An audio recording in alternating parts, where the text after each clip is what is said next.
கொஞ்சம் பொறுமையாகுங்க. ஸ்டேஜுக்கு left side, அதாவது ஸ்டேஜுக்கு இந்த பக்கம் வந்து லேடிஸ் இடம் கொடுத்துருக்காங்க. வந்து ஆண்கள் நிற்க வேண்டாம், அவங்களை உட்கார்றதுக்கு இடம் கொடுங்க.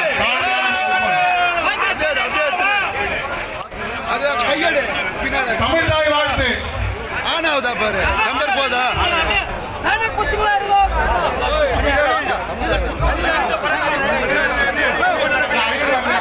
கொஞ்சம்